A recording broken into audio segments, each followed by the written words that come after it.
Olá, muito boa tarde, bem-vindos ao programa Os Antifrágeis, aqui é Luiz Fernando Roxo. Hoje é dia 13 de fevereiro, quarta-feira, são exatamente 16 horas, ou 16h01, alguma coisa assim, e a gente está começando o programa Os Antifrágeis, quarta temporada. Esse é o nosso episódio número 5 e, como sempre, eu tô com meu parceiro, meu amigo Richard Rintenban. E aí, Richard, tudo bem? E aí, Roxo, tudo bem? E olha só, Roxo, hoje a gente tem um convidado muito especial aqui. Tô aqui com o meu amigo Ulisses, o tio Uli, né? Obrigado, muito bem-vindo, muito bem-vindo. Pô, um sonho se realizando aqui e espero contribuir aí para a audiência, com vocês também. O nosso papo aqui offline já estava lindo, vamos continuar agora online. Bacana. Muito legal. O tio Uli é um seguidor do Taleb, um seguidor da antifragilidade, gosta bastante das coisas que a gente faz, a gente acabou se tornando amigo, que é muito bom.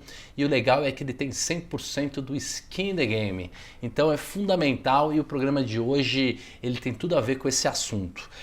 Antes da gente começar a conversar com o tio Uli, antes da gente começar a conversar um pouquinho sobre esse tema que a gente trouxe hoje, que é a falácia lúdica, a gente vai conversar um pouquinho. Primeiro, programa da semana passada, muita repercussão, né, Richard? Muita repercussão, Roxo, e eu acho que a gente tá ficando, né, o programa ganhou uma dimensão assim absurda, né, porque a gente começou a receber, além de elogios, né, tem a turma, tem certos acadêmicos aí que ficaram um pouco incomodados, né, foram convidados para debater aqui pessoalmente, porém declinaram do convite. Por que será, né? Eles não querem vir aqui ao vivo, mas tudo bem, né, Roxo? Ontem o super gestor Henrique Breda, nosso amigo que virá o nosso programa, fez uma postagem dizendo que as pessoas, uma parte das pessoas do mercado financeiro, principalmente os acadêmicos, os mais teóricos, cada dia tem mais medo de Taleb, né? Falou skin the game, falou em Nassim Taleb, os caras ficam oriçados, não querem nem conversar. Isso é um ótimo sinal, né? É um ótimo sinal, tá difundindo, propagando as ideias. E é interessante falar, né? Quantas vezes a gente explicou? Vamos ver se a gente explica de novo. Pele em risco, skin in the game, nada mais é que um filtro natural, pessoal. Não é para você tomar melhores decisões, mas para aquelas pessoas que tomam decisões não tão boas, decisões ruins, principalmente aquelas que expõem o todo ao risco da ruína, sejam extintas do sistema, ou seja, você possa evoluir, você possa aprender com os erros. Quando você tira esse mecanismo de evolução, aí você acumula fragilidades e aí pessoas que tomam decisões ruins ficam tomando decisões ruins cada vez mais e de uma forma centralizada até que explode e colapsa. Né? Sem nenhum tipo de utilizar o assunto da semana, até porque eu não tinha pensado no assunto, só associei agora. Infelizmente tivemos um acidente com o Ricardo Boechat essa semana, mas pelo menos o proprietário lá, o piloto, tinha skin in the game, né? Sim. Ele era o dono do helicóptero, estava junto. Sim. E sofreu junto as consequências. Então é um filtro. Galera, além disso, quem quiser acompanhar o nosso conteúdo, a gente que está muito próximo daqui a pouquinho de lançar novamente, o nosso curso está com uma fila, um monte de gente querendo entrar, é só acompanhar o nosso Instagram. Agora a gente está com o perfil os_antifrágeis, segue a gente lá no Instagram, não deixa de seguir. E se você quiser ver o conteúdo, conhecer o conteúdo do tio Uli, do Ulisses, se você quer ver um monte de coisa que ele faz lá, se você é do mercado financeiro e não sabia que ele existe, aliás, é difícil não saber porque ele tem um monte de seguidor. Como é que eu te sigo, Uli?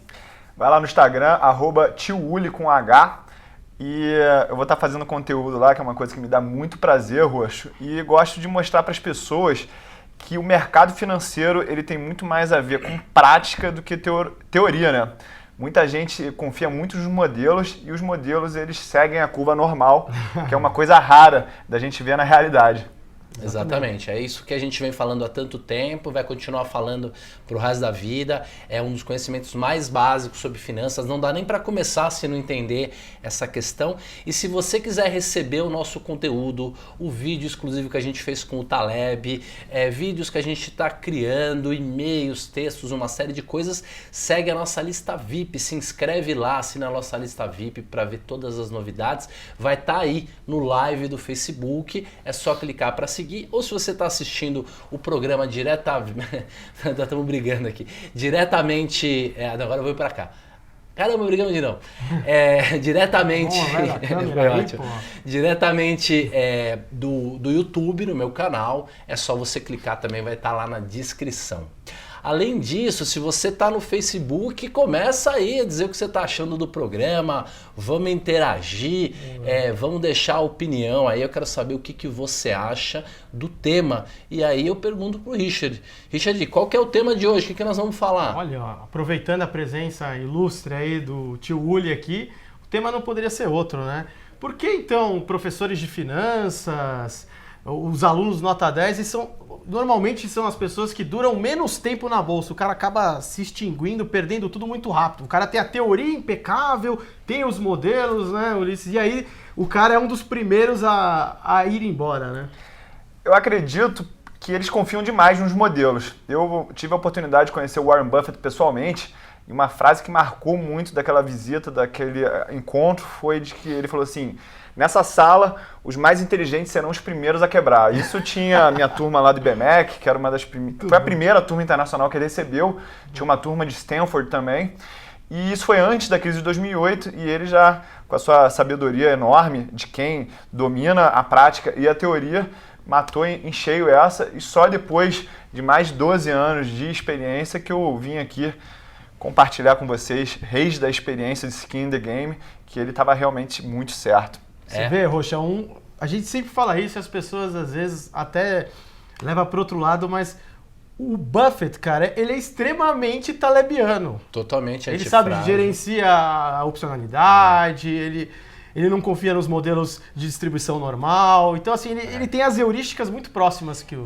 E eu acho muito interessante, eu que já dou aula de Buffett há mais de 10 anos, as pessoas o tratarem como um velhinho simplista, quando na verdade ele é um cara muito brilhante em todos os aspectos do investimento. Por exemplo, a conversa que ele tem com o Edward Thorpe, eu estava conversando sobre isso com ele no almoço, em que os dois ficam discutindo sobre enigmas matemáticos avançados, né? Então, esse é o Warren Buffett, não só o velhinho lá que compra a empresa que gosta e tal. Vamos voltar para o tema de hoje, eu vou repetir, porque é muito importante a gente pensar sobre as questões todas, sendo que a maioria do conteúdo hoje que é feito de mercado financeiro e investimento por aí é muito superficial, não te faz pensar, é uma coisa muito paliativa e é muito mais focado na forma do que na essência, né? Então o assunto é por que professores de finanças e alunos nota 10 não duram muito na bolsa.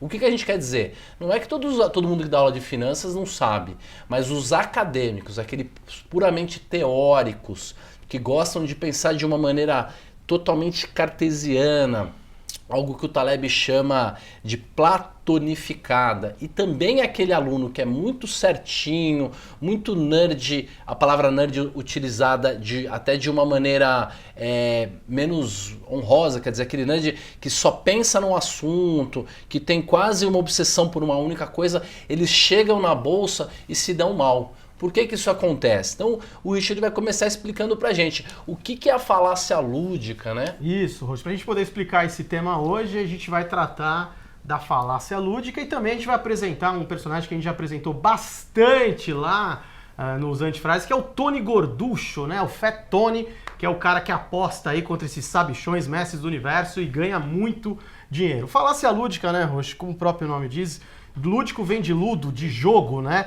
Falando de um português bem direto para as pessoas entenderem, é simplesmente as pessoas considerarem que a incerteza e a aleatoriedade dos jogos de cassino, por exemplo, são os mesmos da realidade. Exatamente. Olha que absurdo você considerar que o mundo real funciona como funciona as probabilidades dentro de um cassino. A incerteza e a aleatoriedade é a mesma. Tem uma passagem do Taleb que é engraçada, que ele fala, o cara tá calculando probabilidades tirando bolinhas de uma caixa, né? Aí no laboratório a caixa tá perfeita, tem o número de bolas determinado. Mundo real, meu amigo, tem um moleque embaixo da caixa ali que tá tirando as bolinhas, botando de outras cores e que você nem sabe, né? Exatamente.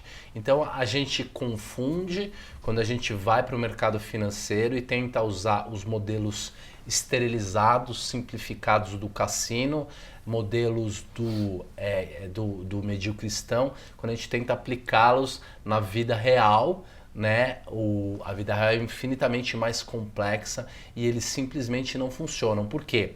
Risco é quando você sabe as regras do jogo e você sabe calcular toda a probabilidade. Incerteza é quando você nem sabe o número de bolinhas que tem dentro da cesta. Não sabe nem a regra que Exatamente, não conhece nem a regra. Então, essa é uma diferença muito, muito grande. Uli, conta pra gente como é que você começou e se isso tem alguma coisa a ver com a sua vida. Tem a ver sim.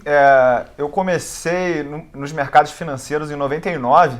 A minha mãe recebia uma renda em dólar e em janeiro de 99 acabou que a nossa renda aumentou e eu queria entender por que aquilo aconteceu. E basicamente foi porque o Armínio Fraga liberou as bandas cambiais lá em janeiro e aquilo me fascinou. Desde aquele momento, as pessoas que têm déficit de atenção são muito hiperativas, eu sou um desse tipo. Quando você está lá no mercado, o tempo para, você consegue manter a tua concentração e desde lá eu comecei a estudar. Aí em 2001 a gente pegou lá o apagão elétrico, que também foi um choque de ruptura. A Torre G...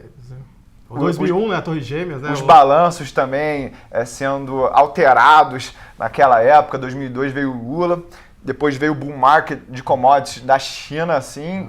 E aquela hora, eu tava achando, a bolsa é a melhor coisa do mundo mesmo. Tinha 100% do meu portfólio em bolsa. E aquele foi o primeiro aprendizado que eu tive realmente no mercado, de que a criatividade era maior que a lógica. Então, quando a gente trabalha em cima dos modelos que são lógicos, a gente entende que existe algo além daquilo. E se a gente ficar 100% naquela classe, as volatilidades, quando elas estão muito altas, as correlações tendem a ir para os extremos. E naquele momento não tinha Sadia é melhor que Perdigão. Né? Quem estudava os fundamentos via que a Sadia era melhor e aconteceu um efeito exógeno lá, quebrou todo mundo. E desde então essa paixão pelo mercado continua. Quando eu cheguei em 2015 já tinha acumulado vários anos de experiência. E particularmente eu nem percebi que aquela crise aconteceu, porque eu já estava diversificado com um pouco de dólar, não totalmente concentrado em real. E agora eu decidi partir para essa história da comunicação, do marketing digital, que agrega ainda mais para a minha experiência como investidor, porque eu percebo a cada dia que os analistas fundamentalistas, eles usam muitos copies de marketing para explicar as teorias, que nem sempre vão dar certo, né? Então a gente tem que ter a convexidade a nosso favor, que é o quê? Entender qual é o valor final de um ativo e saber que a gente tem que ter uma margem de segurança em cima daquilo, né? A gente falando do Buffett, do Benjamin Graham, quando você pega o investidor inteligente, quando ele exige lá que a ação tem que ter 10 anos consecutivos de lucro, 20 anos de dividendos, aquilo é um pouco de efeito Linde nas empresas e as pessoas não viam aquilo naquele momento e o Taleb veio com toda a sua obra aí, transformar aquele conhecimento tácito em uma coisa realmente que a gente pode cair dentro e aprender muito. Porque antes do Taleb, as pessoas não tinham palavras para explicar por que o teórico e o prático eram tão diferentes, não tinham explicações científicas, então ficava uma discussão e é claro, quem fala melhor quando a gente está no nível da discussão, acaba ganhando a discussão. Quando vai para a bolsa, né? Mundo real, né? Muda totalmente. Se o cara tiver a pele em risco, aí o link que vai julgar o cara. Então, o cara muito ingênuo, que só estudou no livro, que estudou as teorias estatísticas do livro de estatística, que só pega jogo de dado, baralho, esse tipo de coisa, ele confunde a vida real e a aleatoriedade turbulenta da vida real, caótica, com a aleatoriedade branda, que é a aleatoriedade que a gente tem nos cassinos, né? Eu, na época de 2004, 2005, morava em Brasília, sozinho, não tinha muita gente para conversar, e eu pegava os dados do jockey para estudar, ficava estudando coisas do jockey como se isso fosse me ajudar na bolsa e de fato não ajudava muito. Richard, o que mais o que faz com que a falácia lúdica seja um problema grave aí para a sociedade e principalmente para as pessoas que sofrem dela? Tecnicamente, né, Roxo, você está utilizando um conteúdo, determinadas ferramentas no domínio errado. Porque o cassino funciona no domínio do médio cristão. Você tem eventos próximos da média, etc. E o mundo real, principalmente os investimentos, é o extremistão. São eventos devastadores e que você olhar o passado, você não vai ter nenhuma pista de que eles vão acontecer. O passado é altamente insuficiente. Então, falando tecnicamente, o que acontece? O estatístico brilhante vai lá com o modelo dele, que o modelo dele é até coerente, vai lá, só que ele não consegue extrair as reais propriedades estatísticas. Ele não sabe qual é a média, ele não sabe quais são os desvios, a variância, etc. E ele quer aplicar isso para o extremistão. No extremistão, esquece, o passado é altamente insuficiente, você não tem todas as informações e você vai cair naquela armadilha, que é aquela história de você ter o mapa errado. O mapa é o modelo e você confundir, achar que o seu mapa é o território. Então esse é o erro brutal. Então o cara quer discutir lá comigo no Twitter, quer pós-doutorado em estatística, tio. Aí o cara vai lá e fala, Richard, mas você não olhou o GART, o ART? Aí eu falo, nossa, eu olhei, tanto que o GART você precisa de menos atributos para isso. O cara, você entende, mas por que você está criticando? Eu estou criticando que você quer usar esta ferramenta no domínio errado. No domínio dos investimentos extremistão, não funciona. Não, por quê? Porque você não tem como conhecer as verdadeiras, as reais propriedades estatísticas. Por isso que o robô que o cara cria, o backtest, essas coisas, ilude. Ele funciona para aquela amostra, não o que está fora da amostra. Né? Exatamente. Porque é como num deserto, a topografia do mercado ela muda. Então, quando você desenhou um mapa do mercado e você acha que conhece o mercado, simplesmente o território muda. Então, uma heurística muito prática para a vida real e para o mercado. Lembra de uma... Se você já contou a frase. Mas se você sair na rua, olhar para o mapa e a realidade, né, não for igual ao mapa, quer dizer, se o território for diferente do mapa, acredite na realidade, no território, não no mapa, né? O que você ia contar? Eu ia contar, Roxo, você que também é das antigas, cara, do nosso tempo, né? A gente tá velho, hein? Não vou entregar a nossa idade. O mercado, para simplificar tudo isso que a gente tá falando, eu falava, ô garoto, quando você sabe a resposta, o mercado muda a pergunta. Muda a pergunta, não é bem isso, Tio? Com certeza. E eu vejo que as pessoas também, elas ficam muito focadas em estar certo 99% das vezes. Só que no mercado, só basta você estar errado uma vez e aquilo pode significar morte, né? Então, as pessoas que estão aí no mercado, você há mais de 20 e poucos anos, o Richard desde os 13 anos aí, ele já começou a história dele com uma quebra, né, como você conta. Ferro liga. Isso aí só mostra como que a gente está alinhado e ciente da importância de se manter vivo para ter mais um dia para contar no mercado. No livro do Ed Thorpe, do Man for All Markets, ele fala lá que no crash de 87 houve uma distorção do índice com a carteira teórica do S&P 500 e ele tinha lá o critério de Kelly que mandava botar todo o dinheiro naquela aposta. Isso é uma coisa que eu, pessoalmente, não sou a favor, porque só basta você estar errado uma vez ou aquela distorção ficar num nível nunca antes visto para você entregar todo o teu dinheiro. E quem já administrou dinheiro profissionalmente sabe o conceito do homem prudente, né? Que é aquilo. Mesmo que o modelo fale para você apertar até o talo, o acelerador, você tem que segurar um pouco porque você lida com a prudência antes de tudo. Eu e o Fábio Almin, meu sócio lá no Polyface, a gente tem 30% do dinheiro que a gente chama de peso morto. Não serve para nada, a gente considera que não existe aquele dinheiro. Que é exatamente uma redundância adicional, né? Richard, então, aquele livro que eu estudei sobre carta, baralho, Bernoulli, probabilidade, tudo aquilo não funciona no mercado financeiro? São propriedades diferentes, é isso? Isso. O que acontece lá no cassino, essa modelagem, não tem nada a ver com o mundo real. Por isso que você que está assistindo a gente, tem aquele professor de estatística, que o cara quer falar de bolsa, etc., aplicando esse tipo de modelo, faz o que a gente recomenda, o quê? Desafia o cara e fala, então põe a sua pele em risco, eu ponho a minha, né? E o perdedor é banido, né? Eu já fiz isso na faculdade, sabia? Eu fiz isso na faculdade de professor de econometria, só que ele não aceitou. E por que isso, gente? Porque no médio cristão a gente tem a ergodicidade. Significa que você tem os limites todos. No mercado financeiro ele é não ergótico, não é isso? E está sujeito a quebras, então nem sempre, né, as probabilidades que ocorreram no passado vão se reproduzir no futuro. Por isso que isso é bom você tocar. Uma grande bobagem também, às vezes, que eu vejo, é as pessoas considerarem, por exemplo, o rendimento médio do mercado em 30 anos foi tanto. Pô, legal, ok.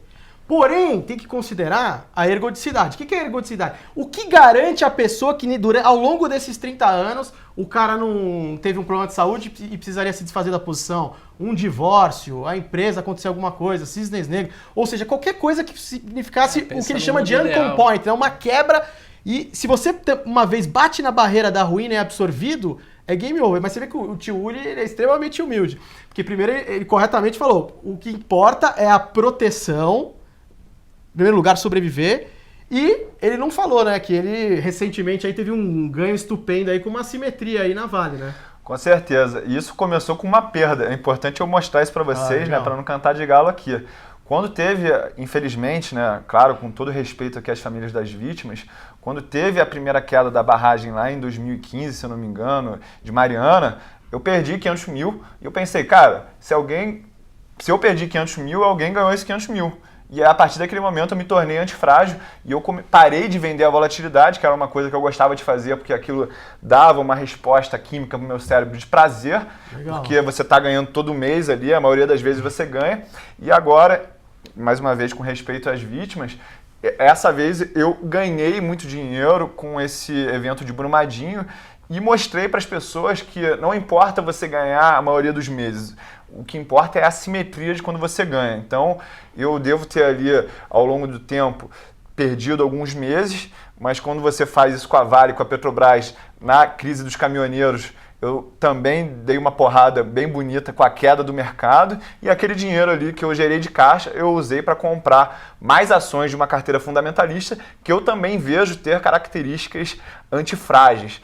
Porque eu não gosto de renda fixa pelo seguinte motivo. As pessoas criticam os políticos, batem neles, mas quando a gente está comprando título do governo, o que a gente está fazendo no final das contas? Os caras, não. Botando dinheiro na mão deles. Então é meio que ilógico fazer isso. Então eu acredito que uma empresa ela pode ter assimetria, e vou dar o exemplo aqui extremo para as pessoas entenderem. Quem comprou lá a Magazine Luiza no topo, no fundo do poço, multiplicou por 170 vezes o capital. Aquilo você poderia ter várias perdas no caminho que foi compensado, né? Exatamente. Muito legal. A primeira pessoa que... A gente não trouxe tanta gente, mas a primeira pessoa que fala mal da renda fixa, que é um princípio nosso, leva tempo para as pessoas entenderem por que o mercado de capitais é algo muito mais limpo e muito mais sustentável e melhor para a sociedade de maneira geral. Não é o assunto de hoje, depois a gente vai voltar a falar sobre isso. Turma aí, Roxo? E olha lá, Humberto Nocito, claro, como sempre está aí. Grande abraço.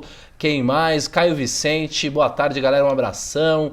O Lucas Martins, a Consuelo Álvares está aí. Caio Vicentino, legal que a gente conhece os nomes, né? E tá cheio de gente. É o sócio do programa aí, pessoal. Aproveita e dá seu alô aí, ó. O Luri Pereira tá aí, o Otávio Passini dando boa tarde, a Consuelo tá dizendo que tudo que você foca expande, o Edivaldo Barbosa tá aí, tá dizendo que tá assistindo, o Fábio Lopes tá dando boa tarde, dizendo que segue a gente, gosta bastante. Quem mais? O César Scafuro, olha lá. Um abração, né, pro César. Um abraço aí, Cezinha. Da Convex. Quem mais está aí? Alexandre Cabral, o professor Alexandre. O professor Alexandre Cabral. Vejo que muitos hoje a badalação é o maior. E as pessoas têm essa coisa, confiança total para atrair mais seguidores e investidores. Professor, um abração para você, a gente mora pertinho, não saiu aquele café, nem aquele almoço. E o professor Alexandre Cabral, ele é o maior narrador de campeonato de trader que eu já vi na vida. Bom. Tipo, o cara é o Galvão Bueno, né, dos campeonatos de traders. Viu? Tata Setter tá aí, tudo de bom. Minha mulher. Fez aniversário. O Lucas Moreira tá aí. Mas essa questão do aluno nota 10 não é exclusivo do mercado financeiro, não é verdade? É isso aí. O conhecimento muito hermético e muito concentrado acaba deixando o cara tapado, né? Ele não consegue ter uma visão ampla das coisas, né? Posso interromper aqui e falar uma coisa? Claro. Eu tenho até um irmão que acabou de ter um filho agora e eu vejo também que a antifragilidade, ela transborda o mercado financeiro. O meu irmão, ele tem uma visão que ele quer criar a filha dele num ambiente antifrágil, ou seja, deixar o teu filho se expor, e às vezes as pessoas ficam muito com essa mentalidade, você é o pai perfeito, você é a mãe perfeita, e acabam criando fragilidade, né, nas pessoas. Tem até o capítulo, né? A mãe coruja, não é? Exato. O problema da mãe coruja. Um dos programas mais assistidos, e eu criei um personagem agora que eu chamo de Herdeirinho. O Herdeirinho, que inclusive é uma homenagem ao inteligentinho do professor de filosofia, que eu esqueci o nome dele, daqui a pouco eu lembro. Herdeirinho. O Herdeirinho quem que é? É esse cara criado dentro da bolha, society, né? Exato, dentro da bolha, e que não tem nenhum preparo para a vida, não tem nenhuma força de vontade. O cara não é do Bronx, né, Roxo? Não, e ele não entende nada de sacrifício, de esforço. Uma coisa que também, né, que os livros não contam, né? Nos livros todo mundo é ético. E isso é uma coisa da vida real. Nem todo mundo é ético. Exatamente. Não tô falando que a maioria mas isso pode causar vários danos. E a gente já mostrou várias vezes como... Falta de ética é super frágil. Super frágil. Professor José Roberto Kassai tá aí, professor da USP lá, da FEA, já dei várias aulas lá na FEA para o pessoal de administração. Um abraço para você, professor. Aline Muniz Silva tá aí, gostaria de operar opções. Depois vai no nosso canal lá e segue a gente. Silvia Bertolucci, olá, gostaria de também operar opções. Ricardo Aled Pimentel, programa sensacional. Vinícius Rosa, Otávio Pessini, Gustavo tá dizendo, estou querendo começar. Legal, muita gente querendo partir para prática. E vamos falar, né? O Torp dava aula, né? Era professor. Acadêmico e prático, né? Exatamente. Então, não é a questão de ser acadêmico, de dar aula, de estudar. O próprio Taleb é um acadêmico. É um acadêmico. Nós já demos também Eu aula, era bom como aluno, eu falei sempre agora. fui bom aluno também, Exatamente. Mas é importante saber que o cara que tem a habilidade da rua, que tem a habilidade da prática... Contato com o mundo real. Exato, exatamente. Pensar fora dos padrões. E eu vi isso na corretora, quando eu entrei lá com 19, 20 anos de idade no Bradesco, fiquei um tempo no pregão e vários anos na mesa, eu achei que ia encontrar caras acadêmicos intelectualizados lá e era, sabe o quê? Um monte de maluco, entendeu? E totalmente prático. Era tão maluco que no pregão da BMF, não sei se eu posso falar isso, mas acho que eu posso, eu falo o que eu quero, tinha metade dos caras eram os crentes e metade eram os loucos. E a gente tinha um campeonato de paintball que era os crentes contra os loucos. E era interessante porque ninguém conversava sobre estatística. Jamais você vai ter alguém vai ter uma conversa lá sobre esse tipo de assunto, porque a conversa era prática e eram as pessoas que comandavam e gerenciavam bilhões de reais, né? Isso aqui é legal. Legal. Posso pegar isso aqui? Então, claro. Daqui a pouco a gente mostra o livro do Taleb que o tio Uli trouxe. Essa é uma obra-prima. Mas vamos falar um pouquinho do Tony Gorducho, então. Quem que é o Tony Gorducho? Então, o Tony Gorducho é um personagem que a gente já apresentou no Antifrágil, né, nas outras temporadas. Ele surge aí no Cisne Negro. E o Tony Gorducho, o Fat Tony, é a representação de um farejador de fragilidades. Então ele fareja uma fragilidade e aposta contra. E aí tem a historinha dele, né? Que é um cara que não é nada refinado, é um cara que não é intelectual em nada. Ele começou trabalhando nos bancos e percebeu que os bancos, ao vender as propriedades ali, eles não tinham um apego emocional, como você negociar com uma pessoa que a casa é dela. Então era mais fácil ele fazer os trades e ganhar em cima disso. Ele também especulava com postos de gasolina. A gente contou a história dele na primeira temporada, mostrando como ele ficou rico apostando lá contra a alta do petróleo na guerra do Iraque. E então o Tony Gorducho é um cara extremamente prático, extremamente conectado com o mundo real, mas visto de fora pelos olhos da sociedade, ou um acadêmico, e achar que ele é um cara estúpido, que ele não ia dar em nada. Sem sofisticação. Sem sofisticação, sem frescura. Mostra a foto dele pra gente aí. Olha, essa foto, Roxo, foi o próprio Nassim Taleb que fez uma eleição para descobrir quem seria o verdadeiro Tony Gorducho, que é um personagem fictício, e aí ele fez a eleição, ficou entre dois e venceu esse. Tem até o perfil, que é um cara do Brooklyn, que ele fala, que é o jeito dele. E o Tony Gorducho... Pode voltar pra gente, por favor? No Cisne Negro tem a história dele, né? Ele interagindo com um PhD lá e tal, e o PhD é todo refinado. Então, assim, é divertido. Você fala assim, enquanto o Tony Gorducho está pelas ruas de Nova York dirigindo o seu Cadillac, com charuto, não sei o quê, o outro está no metrô lá com a marmitinha. O Tony Gorducho está indo gastar sua tarde no melhor restaurante da cidade. Então, assim, tá falando assim, é um cara que todo mundo acharia que não daria certo na vida, que seria um fracasso. É um cara extremamente bem sucedido, que sabe e entende como funciona o mundo real, como se expor, como sobreviver e se expor a retornos exponenciais. E o cara que tem todo o estudo, tudo certo, por não conseguir pensar fora da caixa, por pensar em termos lineares, pensar em relações de causa e efeito, que num sistema complexo é impossível você saber o que tá causando o cara acaba sendo um fracasso no mundo real. Tem tanto assunto sobre isso que a gente fica até meio perdido. É Dr. John, né? Dr. John é o nerd, né? Que eles fazem aí o combate entre os dois. E tem uma história muito legal que é o seguinte, né? É uma história de uma moeda honesta, né? Que foi jogada 99 vezes, sendo que as 99 vezes deu cara. Qual a probabilidade? A pergunta é essa: qual a probabilidade de dar coroa na próxima rodada? A resposta teórica, acadêmica é: o Dr. John pensa inteiramente dentro dos padrões que lhe foram passados e ele faz a conta de que é meio a meio, né? Porque são jogadas independentes, porque a gente está no meio de um cristão. E qual a resposta do Tony Gorducho? o Tony Gorducho, ele pensa totalmente fora de padrão e ele pensa, essa moeda tá viciada. Não pode ter dado 99. Né? Exatamente. E quando a gente lê a vida do Edward Thorp e a gente percebe que lá nos cassinos os caras roubavam, faziam um monte de malandragem, de fato é muito ingênuo achar que a vida vai ser igual ao livro, né? Essa história, tem uma história real disso aí. Eu tava em Mônaco no último verão europeu e meu irmão acabou ganhando uns 5 mil euros lá. E na última rodada que ele dobrou o dinheiro, um cara falou que tinha colocado a moeda que ele tinha ganho. E se ele tivesse bêbado, do mesmo jeito que tentavam fazer com o Thorpe lá no cassino, ele teria engolido aquele prejuízo. Só que a gente já é ligeiro, malandro do Rio, né? Então a gente sabia que o cara tava metendo essa pra cima da gente e ele acabou se dando bem lá nesse cassino em Mônaco, né? A gente achava que isso acontecia só no Rio. Por isso que o gringo gosta do brasileiro, porque o brasileiro ele é esperto, né? Claro que isso tem outras consequências que não vem ao caso, mas é muito interessante. Você tá com o livro na mão aí, que livro que é esse? Conta pra gente. Pra quem não sabe, esse aqui é o Dynamic Hedging, é o livro mais teórico do Taleb e eu tenho aqui um monte de páginas, mais de 300 páginas em inglês, só que eu posso te resumir isso aqui em 2 frases. Primeiro, só esteja exposto em operações convexas e segundo, não deixe o teta ir contra você, ou seja, quando tiver assim umas 2, 3 semanas antes do vencimento, tenta rolar as posições para frente. Aqui no Brasil, né, lá nos Estados Unidos você tem grande experiência com isso, Roxo. Sabe que você consegue vencimento para 1 ano, 2 anos com muito mais facilidade do que aqui no Brasil. Exatamente. A história desse livro é muito interessante.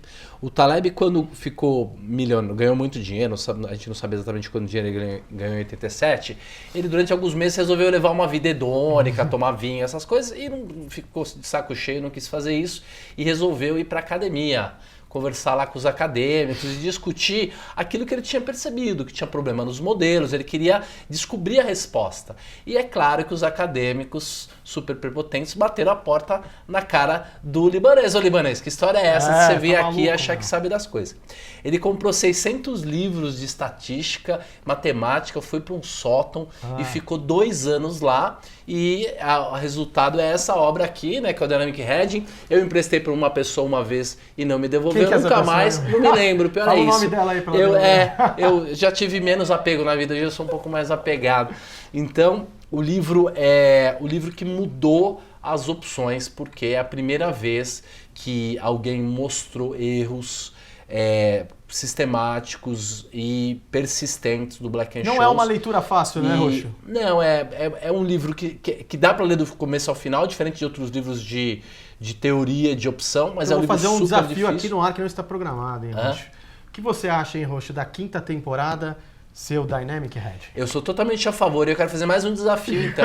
Se só. tiver alguém que leu esse livro e que fizer um bom resumo dele, fazer um texto ou um vídeo, o melhor a gente dá um curso de investimentos antifrágeis. Boa. Porque esse livro não é uma leitura fácil, é o cara que tem que estar muito interessado se mesmo. você gosta de opção, leu esse livro, tem em casa, tem o PDF, quer mandar pra gente um resumo, um vídeo, se você é meio envergonhado, quer escrever um texto, manda pra gente o melhor, quem sabe até os 2 melhores, a gente vai dar um treinamento, investimentos antifrágeis. Para isso você precisa assinar nossa lista VIP e pode mandar um e-mail para mim mesmo. Pode ser luis.roxo@zeneconomics.com.br. Depois a gente escreve aí em todos os lugares para vocês saberem.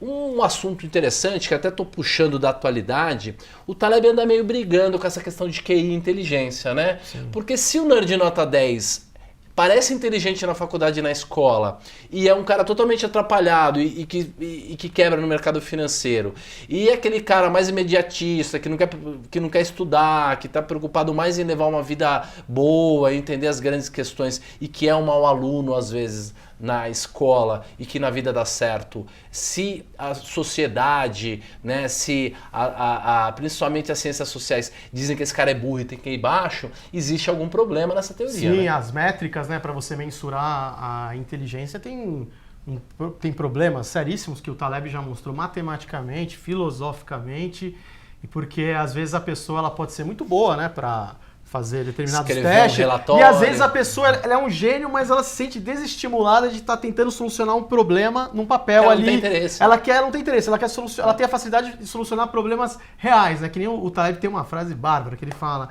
que o máximo que um professor de MBA, assim, o ultra acadêmico pode te ensinar é você ser outro professor que nem igual a ele, entendeu? Mas não como funciona o mundo real, né? Guardando todo o devido respeito, mas nesse sentido da gente separar a teoria da prática, né? Porque assim, você tem o conhecimento que pode ser codificado, ok? Aquilo lá que tá no livro, você lê, é bacana.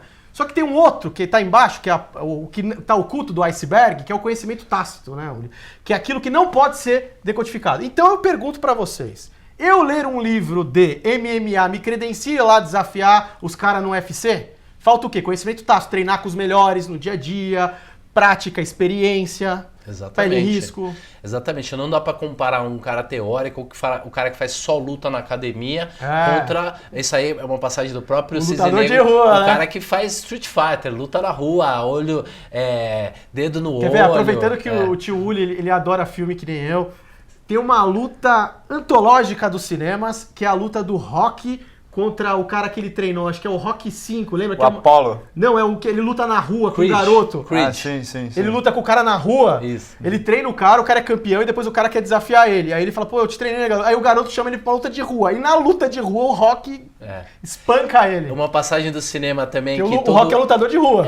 Todo mundo vai lembrar, é o Indiana Jones, que o cara tira um chicote e faz... E o Indiana Jones depois escolhendo aquilo e no final ele pega o revólver e dá um tiro na cara, né? Essa é a diferença. E a gente trouxe, né, só pra lembrar, um personagem que é o Mark Spitznagel, que é um personagem que a gente acha que é um Street Fighter, né? É um cara que sabe muito teoricamente, é capaz de dar um baile em qualquer um e sabe muito de prática. Aliás, a gente poderia depois colocar o link dessa entrevista nova dele, ficou bem brilhante, ficou muito né? legal, né? Já passou o tempo, já estourou o tempo, já passamos, não tem problema nenhum.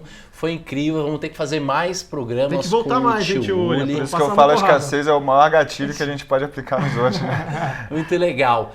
Sendo que nas próximas semanas também teremos convidados ilustres aqui. Não vamos prometer ainda não, mas a gente vai ter convidados muito ilustres. Então não deixe de seguir a nossa lista VIP, vai ter um monte de coisa legal. E olha, eu e o Richard estamos postando coisas sem parar. Como é que eu vejo o teu conteúdo lá no Instagram? Só me procurar lá, @Ritemband, né, que é o meu Instagram, sempre faço stories, não chego perto do número de stories do tio Uli, que já tá no Guinness Book, né? O cara bateu todos os recordes, né? Pô, já lotei stories, já lotei destaques, mas tô esperando as perguntas de vocês, vou abrir aqui um questionário depois do programa pra gente tirar essas dúvidas. Legal, lembrando que o tio Uli é isso, né? @tio Uli. Isso. E Luiz Fernando Roxo, @Luiz Fernando Roxo, Luiz com Z, é só seguir a gente lá. O programa passou super voando. A gente tem uma passagem do livro agora, as frases estão ficando maiores, mas elas são mais emblemáticas. Porque essa aí mostra quem é o Taleb. Certinho as ideias do Taleb. Richard, lê pra gente aqui, até eu vou puxar um pouquinho aqui a mesa para você ler. Mostra na tela pra gente enquanto o Richard vai ler aqui, por favor. Como se já não tivéssemos problemas suficientes, os bancos são agora mais vulneráveis ao cisne negro e à falácia lúdica do que jamais foram, com cientistas e suas equipes cuidando das exposições. A gigante firma JP Morgan colocou o mundo inteiro em risco, introduzindo nos anos 90 o Risk Matrix, um método fajuto direcionado a gerenciar os riscos das pessoas, causando o uso generalizado da falácia lúdica e colocando Dr. Jones no poder no lugar dos Tony gorduchos, céticos. Um método relacionado, Value at Risk, que baseia na medida quantitativa de risco, está se espalhando. Da mesma forma, a instituição Fannie Mae, financiada pelo governo, quando olho para seus riscos, parece estar sentada em um barril de dinamite, vulnerável ao menor soluço. Mas não se preocupe, sua grande equipe de cientistas considerou tais eventos improváveis e isso foi falado em 2006, Roxo, 2 anos antes da grande crise de 2008, ou seja, não é previsão, não é nada. Ele está antecipando porque ele falou, olha o nível de fragilidade do sistema. Exato, eu que coloquei o 2006 lá, porque o Richard colocou a passagem. E eu fiz questão de fazer isso porque isso aqui é uma previsão de que a Fannie Mae ia quebrar 2 anos antes dela acontecer. Então é dessa maneira que a gente vai chegando aí na reta final, no final do nosso programa. Muito bom, tô com saudade já desse programa. Acho que ele vai ficar entre os 4 ou 5 melhores. Tio Uli, mensagem muito final obrigado. Aí, meu. Pô, muito obrigado a vocês. A gente tem que passar a ideia da convexidade o máximo para as pessoas. E eu sugiro aqui vocês olharem para os déficits orçamentários dos Estados Unidos, que quando eles começarem realmente a ter que aumentar os juros, isso aí pode trazer uma fragilidade para a economia americana. Fantástico. Gente, muito obrigado mesmo aqui no Meio Agora, muito obrigado. Tenham todos uma ótima quarta-feira, tenham todos uma ótima quinta, um final de semana incrível. Richard, muito obrigado, tudo de bom. Valeu, Roxo, um abraço aí, pessoal. E o próximo aí, o Tio vai convidar a gente para ir para Nova York, né, pô? É isso É de aí. lá que acontece a ação.